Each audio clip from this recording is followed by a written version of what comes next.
Halo guys, Assalamualaikum warahmatullahi wabarakatuh. Perkenalkan, nama saya Muhammad Naufal Akbar atau biasa bisa dipanggil Naufal.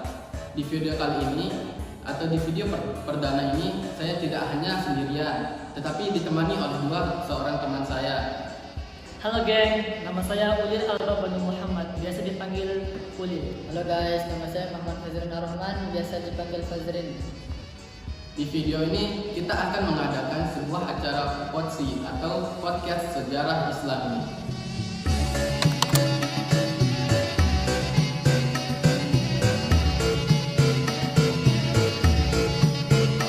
Jadi di PODSI kali ini saya dan teman saya akan menjelaskan tentang masa kekhalifahan Utsman bin Affan dan Ali bin Abi Thalib, yang dimana masa kekhalifahan Utsman bin Affan akan dijelaskan oleh saudara Banu dan masa kekhalifahan Ali bin Abi Thalib akan dijelaskan oleh Fazrin. Nah, kita akan masuk dulu kepada materi Utsman bin Affan. Boleh saya bertanya? Boleh, silakan. Nah, Utsman bin Affan ini siapa sih dan gimana kehidupan pada masa awal kehidupannya? Oke. Untuk biografi daripada Utsman bin Affan, Utsman bin Affan ini merupakan salah satu tokoh utama dalam sejarah Islam. Ia merupakan sahabat terdekat Nabi Muhammad SAW. Dan Utsman bin Affan ini merupakan khalifah ketiga dalam Khulafaur Rasyidin. Kehidupan dan kontribusinya sangat penting dalam membentuk arah dan perkembangan awal Islam. Kemudian masa muda dan awal kehidupannya. Utsman bin Affan ini lahir di kota Mekah pada tahun 576 Masehi dalam keluarga Quraisy yang terkemuka. Ayahnya bernama Affan bin Al-As, salah satu tokoh terpandang di Mekah pada masanya. Utsman dibesarkan dalam kemewahan dan kekayaan, dan sejak muda dia menonjol karena kepribadiannya yang baik dan kebijaksanaannya dalam urusan bisnis. Jadi itu masa awal kehidupannya ya Bang ya? Iya. Nah, saya pernah mendengar bahwa dia ini ada pada perang dalam periode Mekah dan Madinah. Nah, itu bisa dijelaskan nggak? Oke. Tapi saya sedikit tahu nggak? Ya, nggak apa kenal sekarang. Oke. Untuk peran dalam periode Mekahnya, setelah memeluk Islam, Utsman menjadi salah satu pengikut paling setia Nabi Muhammad SAW. Dia juga aktif dalam menyebarkan agama baru ini di Mekah, meskipun menghadapi berbagai banyak kesulitan dan penindasan dari suku Quraisy. Meskipun demikian, keberanian dan keteguhan Utsman dalam menyebarkan Islam tidak pernah surut. Kemudian dalam perannya dalam periode Madinah, ketika Nabi Muhammad SAW dan para sahabat hijrah ke Madinah, Utsman bin Affan ini termasuk di antara mereka yang berhijrah di Madinah. Di Madinah, dia menjadi bagian dari masyarakat Muslim yang berkembang pesat dan berperan aktif dalam membangun fondasi negara Islam pertama. Utsman adalah salah satu sahabat yang paling dekat dengan Nabi. Dia sering ditemukan di sisi beliau dan menjadi salah satu penasihat utama. Utsman juga terkenal karena murahnya hatinya dan dia sering memberikan sumbangan besar untuk kepentingan umat Islam dan membantu orang-orang yang membutuhkan. Oke, terima kasih Bang. Nah, untuk pertanyaan selanjutnya, kan Utsman bin Affan ini adalah khalifah ketiga ya? Ya. Benar nggak? Benar nggak? Benar. Nah, dia tuh dipilih tuh kayak gimana sih pemilihannya? Nah, untuk pemilihan sebagai khalifah ketiga, setelah kematian Khalifah Umar pada tahun 644 Masehi, Utsman dipilih sebagai khalifah ketiga oleh Majelis Syuro yang dipimpin oleh Abdurrahman bin Auf. Pemilihan Utsman disambut baik oleh mayoritas umat Islam karena reputasinya yang baik dan kontribusinya yang besar bagi Islam. Sebagai khalifah, Utsman berusaha mempertahankan kestabilan dan menyebarkan Islam ke tempat-tempat yang baru. Dia melanjutkan kebijakan pembangunan dan kesejahteraan yang telah dimulai oleh kedua pendahulunya, yaitu Abu Bakar dan Umar, untuk meningkatkan kesejahteraan umat Islam di seluruh penjuru kekhalifahan. Oke, terima kasih Bang. Nah, pasti di setiap kepemimpinan ini pasti ada tantangan kan? Oke. Nah, apa sih tantangan dari seorang Utsman bin Affan saat dia memimpin? Apakah ada pemberontakan atau lain hal? Oh, pasti ada. Tantangan dalam pemberontakannya itu, meskipun banyak kontribusi yang diberikan, kekhalifahan Utsman juga dihadapkan pada berbagai tantangan dan pemberontakan. Salah satunya tantangan terbesar yaitu dihadapi oleh Utsman adalah ketegangan di antara berbagai banyak sahabat, terutama terkait dengan penunjukan para pejabat dan penugasan gubernur di tempat-tempat yang jauh. Pemberontakan terbesar juga terjadi selama masa Khalifah Utsman, yaitu pemberontakan di Kufah yang dipimpin oleh Abdullah bin Sabah, dan pemberontakan ini dipicu oleh ketidakpuasan terhadap kebijakan pemerintah dan tuntutan untuk reformasi dalam pemerintahan. Banyak sekali ya pasti tantangan dan pemberontakannya itu ya. Nah, saya juga pernah dengar bahwa Utsman ini matinya karena dibunuh. Nah itu kenapa ya? Pembunuhan Utsman ini puncak dari ketegangannya dan pemberontakan tersebut adalah pembunuhan Utsman yang terjadi pada tahun 656 Masehi. Utsman dibunuh di kediamannya sendiri, yaitu di istananya oleh sekelompok pemberontak yang masuk ke dalam istananya. Kematian Utsman menimbulkan kegemparan dan kesedihan di kalangan umat Islam. Dia dianggap sebagai salah satu tokoh yang sangat berpengaruh dalam Islam, dan kematiannya dianggap sebagai titik balik dalam sejarah umat Islam. Itu sedih banget pastinya ya. Kita semua sedih banget sih. Bersuka cita gitu. Nah, selama Utsman bin Affan ini memimpin, apa saja sih hasil dari kepemimpinannya dia itu? Warisan dan pengaruhnya, gitu ya. Ya. Oke. Meskipun Khalifah Utsman berakhir tragis, warisan dan pengaruhnya dalam sejarah Islam tetap tidak terbantahkan. Utsman dianggap sebagai salah satu dari 10 yang dijanjikan surga oleh Nabi Muhammad SAW dan dikenal dengan julukan Dzunurain, yaitu pemilik dua cahaya, karena menikahi dua putri Nabi.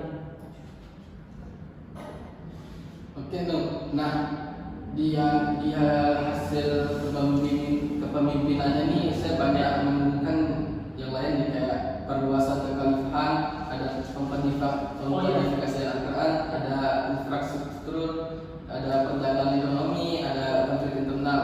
Nah, cuman dari kepemimpinannya ini apa yang paling menonjol? Ya, yang paling menonjol itu apa sih? Oke. Prestasi dari Utsman ini yaitu pengkodifikasian Al-Quran. Salah satu kontribusi terbesar Utsman adalah tentang kodifikasi Al-Quran. Mengingat bahwa Al-Quran diturunkan dan dilafalkan dalam berbagai dialek Arab, Utsman mengambil inisiatif untuk mengkomplikasikan dan menyusun naskah Al-Quran dalam bentuk yang standar untuk menghindari perbedaan dan konflik dalam membacanya. Dia pun membentuk sebuah komite yang mengurus tentang itu. Jadi itu adalah barusan hasil-hasil kepemimpinan dari seorang Utsman bin Affan yang telah dijelaskan oleh Banu. Di sana sangat terperinci ya hasil-hasilnya. Jadi untuk itu kita masuk ke bagian kedua atau masa kekhalifahan Ali bin Abi Thalib. Nah, di masa Ali bin Abi Thalib ini akan dijelaskan oleh saudara kita Fazrin. Oke. Nah, Zin, Ya. bagaimana sih sosok dari Ali bin Abi Thalib ini, siapa sih gitu, atau awal kehidupan Ali ini bagaimana? Oke, saya menjelaskan sedikit biografinya. Ali bin Abi Thalib adalah salah satu tokoh sentral dalam sejarah Islam dan merupakan menantu sekaligus sepupu dari Nabi Muhammad SAW. Ali dilahirkan di kota suci Mekah sekitar tahun 600 Masehi dan merupakan salah satu dari orang-orang pertama yang masuk Islam, mengikuti jejak Nabi Muhammad SAW sejak usia muda. Awal kehidupan Ali ditandai dengan kedekatannya yang erat dengan Nabi Muhammad SAW sejak kecil.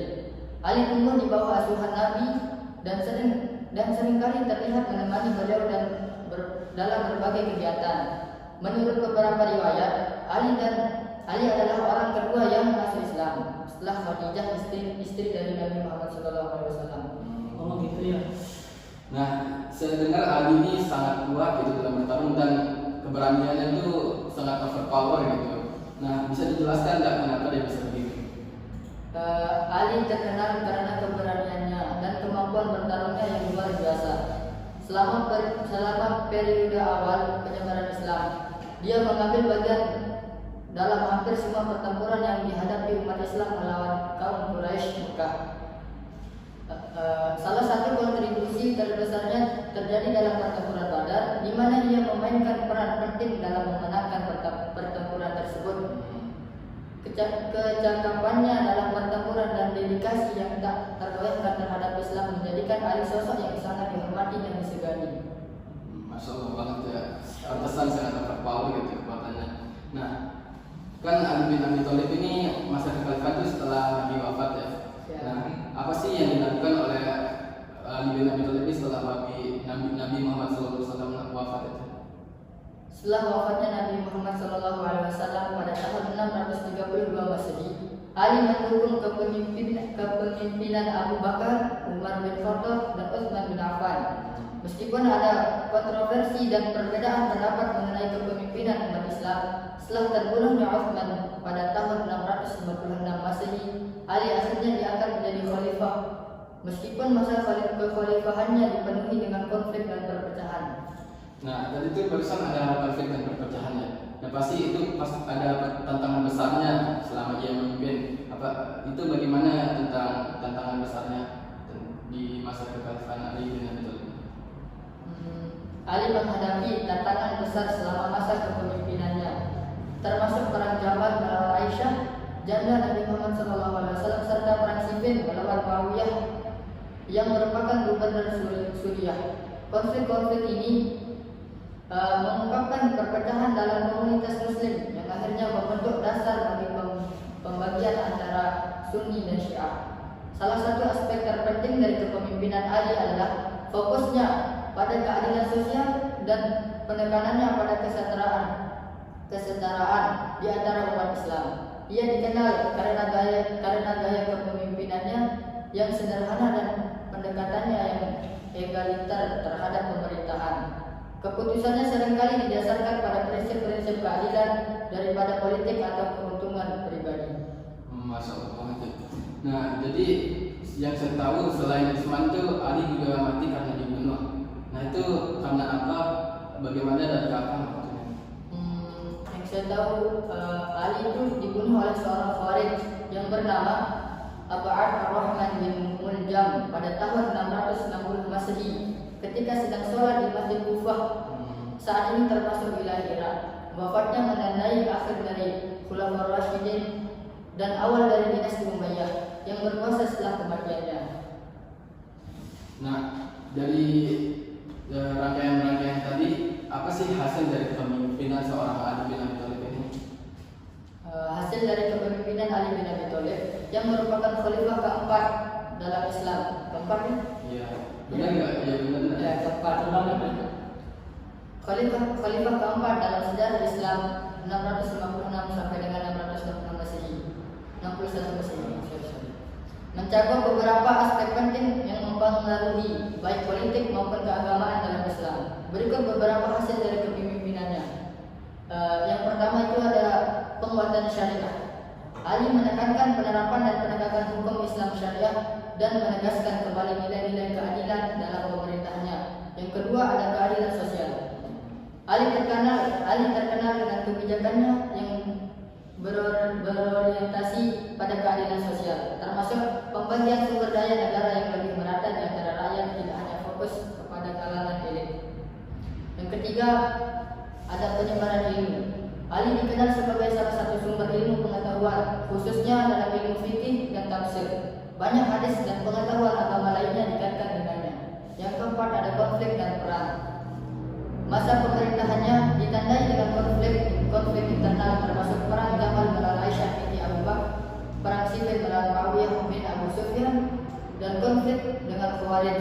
Peristiwa-peristiwa ini menunjukkan tantangan besar dalam menjaga stabilitas politik dan keutuhan umat Islam. Yang kelima ada pemikiran politik. Ali menyumbang pada pemikiran politik Islam melalui pidato-pidatonya, surat-suratnya, dan perintah-perintah administrasinya yang menyoroti pentingnya kepemimpinan yang adil dan bertanggung jawab. Yang terakhir itu ada peninggalan keagamaan. Ali dihormati dalam banyak tradisi Islam, khususnya dalam kaum Syiah yang menganggapnya sebagai imam pertama dan pemimpin spiritual sejati setelah Nabi Muhammad SAW. Dalam tradisi Sunni, dia juga dihargai sebagai salah satu dari keempat Khulafaur Rasyidin yang mendapatkan petunjuk. So, jadi itu saja guys dari hasil kepemimpinan dari seorang Ali bin Abi Thalib yang dijelaskan dituliskan oleh saudara Fajrin sorry maaf. Nah, kita sudah sampai di ujung acara. Jadi apabila ada yang kurang mohon dimaafkan. Kalau ada yang lebih semoga bermanfaat bagi kita semua. Nah, akhirul kalam. Assalamualaikum warahmatullahi wabarakatuh.